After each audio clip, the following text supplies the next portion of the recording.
Prophète Jean-Luc, bonsoir, meilleurs vœux, bonjour. Bonjour, bonsoir maman Pamela, meilleurs vœux, comment tu vas?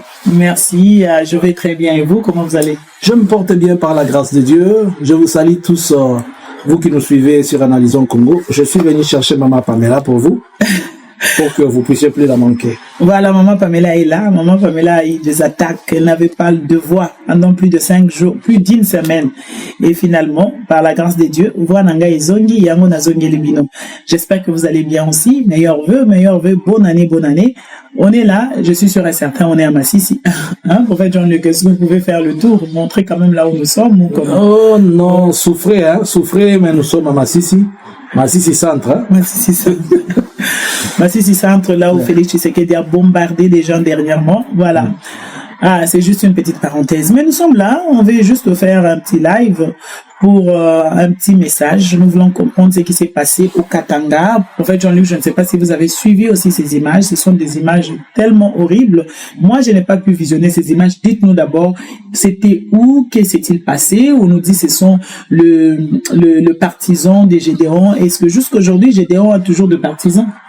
Bon, l'information selon lesquelles ce sont des partisans de Gédéon, d'abord c'est une information rejetée, puisque elle n'est pas Gédéon, ça fait longtemps que Gédéon a fini.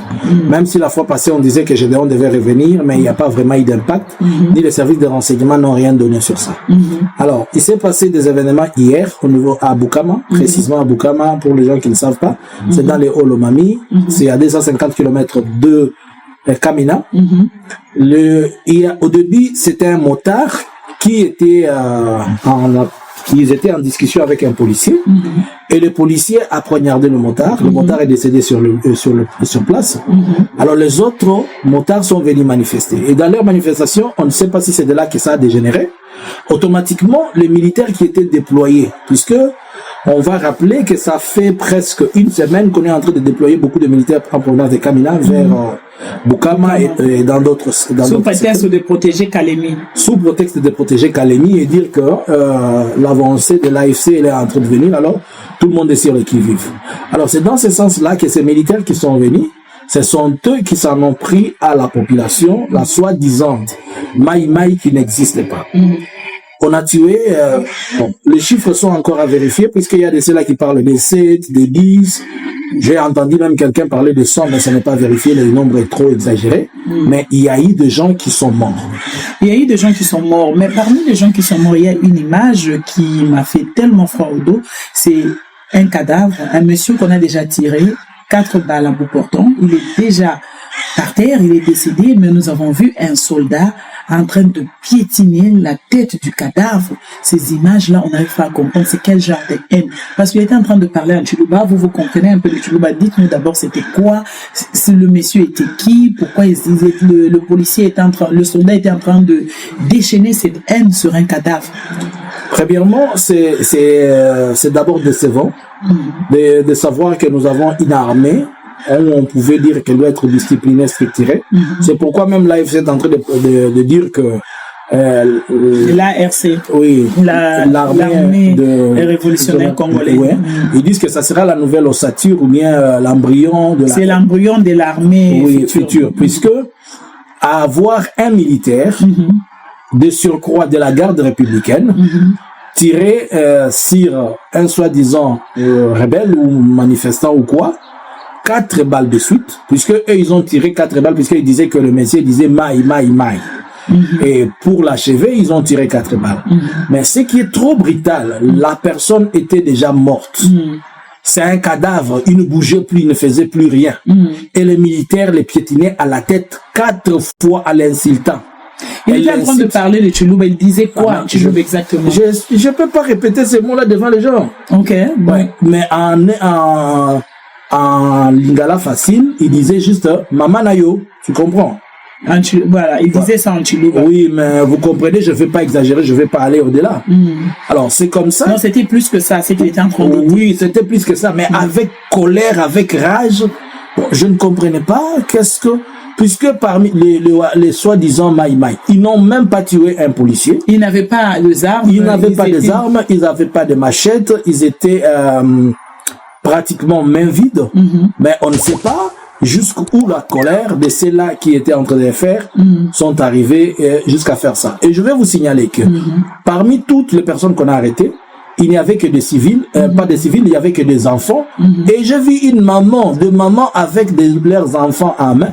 Alors je me pose la question, est-ce que donc Gédéon utilise les bébés, utilise aussi seulement ces femmes-là? On a arrêté plus de 30 personnes, il n'y a que de mineurs. Donc vous voulez nous dire qu'il n'y avait pas autant d'hommes, il n'y avait pas autant d'hommes, il y avait plus de il y avait des hommes, mais de trop jeunes. De trop jeunes, et de vieillards, entre 17 et 20 quelques. Et je vis quand même des hommes matures, il y en avait aussi, mais la majorité de celles qui ont été arrêtées. Même quand vous voyez la vidéo de la soi-disant base militaire de ces Maï-Maï, mais ce sont des enfants de 7 ans et 9 ans. Et selon vous, vous pensez que c'est une façon de créer la terreur au Katanga, ou soit c'est quoi? On tue, on crée la terreur pour qu'il n'y ait pas de gens qui vont soutenir la FCM 23, ou soit c'est une haine que le soldat kassaïen veut déverser sur cette population qu'on appelle la population de l'espace éléphant? D'abord, est-ce que ce sont les soldats kassaïens? C'est oui et non. Oui, pourquoi? Parce qu'il parlait puisqu'il parlait le Chiluba. Le Chiluba. Deux, vous savez qu'on a recruté l'IDPS, le président Félix a recruté beaucoup dans l'IDPS. Il a pris des membres de l'IDPS, il les a donné des armes et il les a donné des uniformes. Alors ces gens-là à qui on a donné des armes et des uniformes, ce sont eux qui sont là en train de dire qu'ils doivent protéger leur pouvoir au lieu de protéger la nation. Même dans le territoire de Fizi, il y a beaucoup de Louba qui sont là, même quand ils étaient à Ouvira, ils étaient en train de dire qu'ils sont là pour protéger leur pouvoir, au lieu de protéger le pays. Mais aussi le message, c'est que Félix veut créer la terreur dans la jeunesse katangaise, puisqu'on ne sait pas, comme l'AFC est en train d'avancer, on ne sait pas par où elle va entrer et par où elle va se passer. Alors, c'est dans ce sens qu'il crée la terreur. Imaginez-vous, on a tué les gens, on a laissé les cadavres jaser les riz pour démontrer à la jeunesse que si vous voulez, vous manifester, c'est pas grave, mais nous allons vous faire ce qu'on vient de faire à ces gens. Et vous voyez, Bukama, c'est une cité, mais ce n'est pas une si grande ville, donc on terrorise les gens. Mais est-ce que Gédéon Kungopé s'est retrouvé en plein centre de Bukama, vraiment? Même pas dans la brousse? Même pas dans la brousse, mais maman, si c'était vraiment Gédéon, est-ce qu'il devait être en plein centre de Bukama? C'est ça ma question. Et il devait être en brousse, c'est là où se trouvent les rebelles et les gens qui sont en train de se rebeller ou quoi. Ils prennent des positions et en plus ils devaient prendre des positions sur des montagnes, sur des collines. On ne comprend pas l'objectif et l'initiative de ceci. Moi, je demande, est-ce que l'auditorat sera en mesure d'arrêter ces militaires-là? Est-ce que la FARDC instruit ses soldats? Est-ce que les militaires de la FARDC sont instruits? Comment vous pouvez tuer quelqu'un et on l'a piétiné 4 fois à la tête en train de l'insulter? Après l'avoir donné, après l'avoir abattu par 4 balles. Il n'est pas l'unique. Il y a une autre fille que j'ai vue, on a touché à la jambe. À sa jambe, il y avait une balle. Elle n'est même pas militaire. Elle n'est pas Maï-Maï. La fille, là, on a tiré sur elle. Pourquoi? J'ai vu des vieux, là. J'ai vu un autre vieux, au moins de 65 ans, qui est là. Donc, vous allez me dire qu'on devient Maï-Maï à l'âge de 65 ans. Qu'est-ce qu'on va faire? Qu'est-ce qu'on va faire à l'âge de 65 ans dans une rébellion? Donc, c'est juste une manière pour le gouvernement de terroriser, d'intimider, et de passer un message. Mais la FARDC s'est illustrée dans ses comportements. N'oubliez pas qu'à Goma, ils avaient tué de même le Ouazalendo de la même manière. N'oubliez pas que récemment, le 2 de ce mois, la FARDC a largué des bombes sur la population à Massissi. N'oubliez pas qu'ils avaient tué à Makala plus de 2000 personnes. N'oubliez pas aussi que dans les Katanga, ils font cela et vous savez, tous les habits, notamment comment on viole les gens dans les prisons, on fait ceci, on fait cela. Et rappelez-vous, même à l'époque où on avait tué les gens en prison de Makala, il y avait des gens à poil. Déjà, on a tué les gens sans habits, on exposait leur corps. Donc, je ne sais pas pourquoi, et le régime actuel, et la FARDC, ils ont cette cruauté vis-à-vis de leur propre, du peuple qu'ils sont censés protéger. Ils ont cette cruauté. Pour fait, ça devient insupportable ce qui se passe au Congo. Est-ce que Félix Tshisekedi est arrivé au bout? Il ne sait plus contrôler son armée. L'armée, on l'attend à l'est, là où il y a la guerre, et l'armée se retrouve à Bukama, là où ils sont en train de tuer des civils non armés, qui ne sont même pas des militaires. C'est ce quoi au juste? Il faut pas dire, ne disons pas qu'il ne contrôle pas son armée. Il n'a jamais contrôlé l'armée, d'abord. Et lui-même a qualifié son armée de clochard. Voilà, c'est pourquoi ces clochards-là, ils n'ont pas l'éducation, c'est pourquoi ils se comportent en clochards. Et se comportant en clochards comme ça, ils n'arrivent pas à donner un bon résultat. Mais ça démontre aussi la fin d'un régime ou la fin d'un pouvoir. Puisque s'il était, il n'est pas chef d'État, d'abord, ça démontre cette absence de l'autorité de l'État. L'autorité de l'État n'est pas seulement le fait qu'on déploie les militaires, mais les militaires qui ne sont pas à la hauteur de remplir leurs tâches et leurs responsabilités. Ils sont là pour protéger les citoyens et l'intégrité du territoire et le bien de la population ainsi que la population. Ils tuent cette même population, ils violent. À Makobola, on a violé. Les FARDC venaient de violer à Makobola encore. Récemment ici. Aucun rapport n'est sorti. Hein. Le système de Félix, lui-même, il est à bout, il est essoufflé. Il ne sait plus comment tenir ni comment prendre. C'est pourquoi on est en train de parler de tout, sauf rien. Initiative là-bas, ceci. Donc voilà un peu. Voilà, merci beaucoup, prophète Jean-Luc. Parlons aussi un peu rapidement d'autres actualités. Nous avons vu Félix Tshisekedi faire des allers-retours à Luanda. Est-ce que vous avez quand même de nouvelles? Il y a la fumée blanche ou comment? Il n'y a pas de fumée blanche, maman. C'est lui qui est... Moi j'ai regardé ces images pour la première fois. On nous dit que Félix est parti. Après quelques 3 jours, il revient encore. C'est comme un enfant qu'on a appelé pour lui donner des ordres. Et puis, on l'envoie et il revient pour recevoir la réponse. C'est ça le message. Tout est clair. Tout est clair.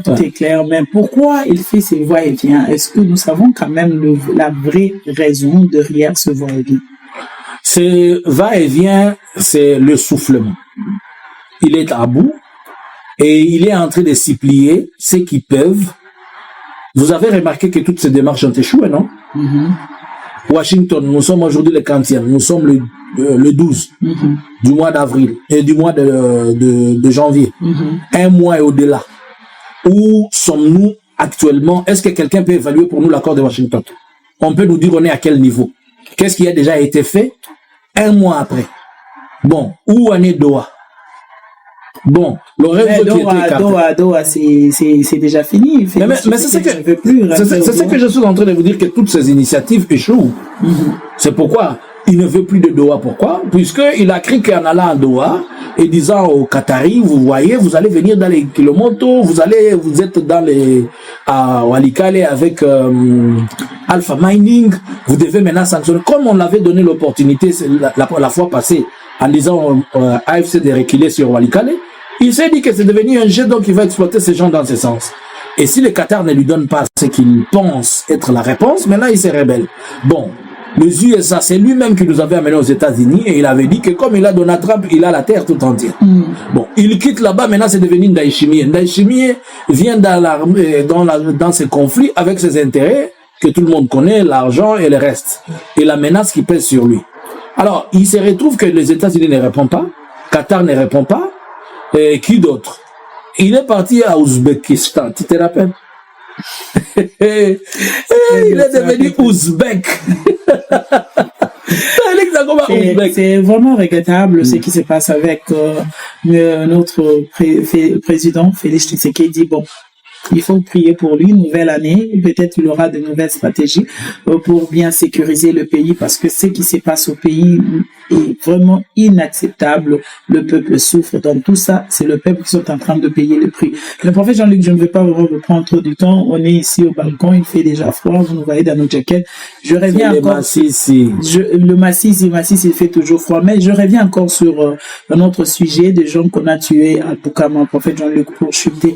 Je voulais savoir, lobby ce qui Félix a lobby na pouvoir les lobazo s'aimer na ma province mais quel sera le traitement au Bandekwana? Parce que s'il disait quand même en lingala, voyez, on peut dire que non, ça pourrait être un soldat de n'importe où, mais le fait de parler en Chiluba, même s'il parlait en Chiluba, l'accent, même s'il parlait en lingala, l'accent.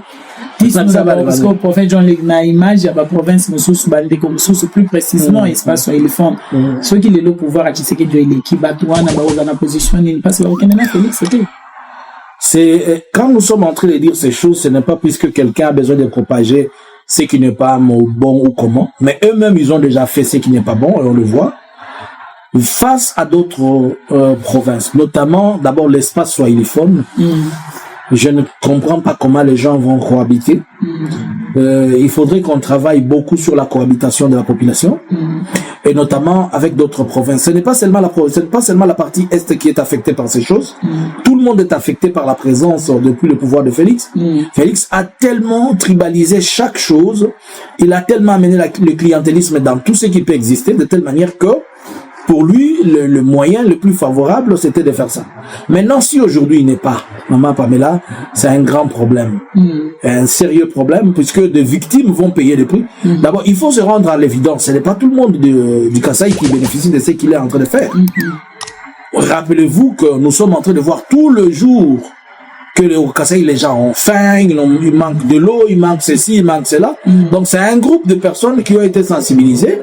Comme il est en train de le faire, vous voyez, la nouvelle stratégie maintenant, après avoir déployé le à Kinshasa, maintenant il faut entrer dans l'armée, et c'est là qui entre dans l'armée avec l'objectif de dire nous allons sécuriser notre pouvoir, et nous devons surtout le Bassoïl là qui ne veulent pas de nous, nous devons le menacer, les tuer, faire ceci et cela. Alors voilà, merci beaucoup, prophète Jean-Luc. Moi, personnellement, j'aimerais bien faire un live et donner la parole aux Congolais, ceux qui ont visionné, ceux qui ont visualisé ces images, ceux qui ont vu ces images, si vous avez vu ces vidéos, parce que malheureusement, on ne peut pas le publier. Je pense qu'on sera suspendu, sanctionné, parce que ces images sont tellement atroces, ont une violence. Non, je ne sais pas comment décrire ces images, mais on ne peut pas le publier. Mais le respect même des cadavres. Nous sommes des Bantous. Le respect même de cadavres, exactement. Nous sommes des Bantous. Chez nous, un humain, le corps humain ou bien les morts ont un double respect. Bon, quand bien même qu'il est mort étant tout ce qu'on peut dire, on dit ceci, cela, mais on lui doit quand même ces respects-là. Exact. On lui doit cette considération. Mais comment se fait-il que quelqu'un qui s'est retrouvé décédé, qui s'est retrouvé dans ces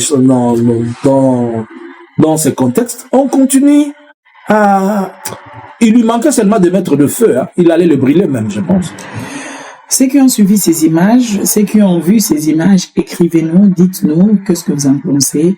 Est-ce que c'est normal ce qui se passe maintenant dans notre pays, même si ces gens-là sont des adeptes de Gédéon, sont de Maï-Maï. Ils ne méritent pas cette justice. Pour moi, c'est faux. On ne pouvait pas le maîtriser pour quand même faire des investigations et comprendre ils sont au nombre de combien, pour mener quand même de vraies investigations. Maman Pamela, si on a arrêté des femmes disant que ce sont des femmes des miliciens. Si moi, si ceux qui m'ont dit que Moussala comme milicien, comme bandi, ça la comme bandi. Est-ce que Moussala comme mobile ceux qui ont sali mambeba awa na analyse Congo to kende ko luka mobile na asali ni ou bien ngabo kolanda moi sinanga. L'infraction était individuelle. Oui. Non, avec eux, l'infraction n'est pas individuelle. Je te dis, on a arrêté même des enfants de 7 ans. Je pense qu'on va chercher des parties de cette vidéo qui ne sont pas aussi censurées. On peut quand même le poster pour que vous compreniez la gravité des choses autour soulevées dans cette histoire. Vraiment, merci beaucoup, prophète Jean-Luc. Un dernier mot. Un dernier mot. La star est là. Vous la connaissez? La star. Nicolo a changé comme Starlet. Dans les sous-stars, t'es comme Starlet. Comme Starlet. En fait, je suis parti chercher la Starlet parce que ça faisait de temps, les gens disaient Maman Pamela, Maman Pamela. Elle était un peu souffrante, hein. Sa gorge, elle a fait une forte grippe là, mais maintenant elle va bien. Et vous allez bientôt la revoir. Bien sûr. Nous vous aimons beaucoup. Nous vous aimons beaucoup. À partir de Massissi. À partir de Massissi. Moi, j'aimerais bien vous faire montrer quand même les images de Massissi avant de terminer. Visiter Massissi. Les images de Massissi. C'est le Massissi profond, c'est quel Massissi? Ça, c'est le Massissi profond, pas le Massissi des manga chouchou. En tout cas. Voilà, c'est quand même le Massissi. Le Massissi profond. Vous comprenez comment c'est le Massissi profond? Il fait tellement froid. Il fait tellement froid à Massissi. Et les gens qui savent à Massissi, il fait froid, c'est vraiment tout le monde se cloche comme ça. Massissi c'est Zara Malili. Il y a des gens qui ont commis rouge pour na Malili. Bino mindele bon mensala biloko te. Analysins Congo subscribers.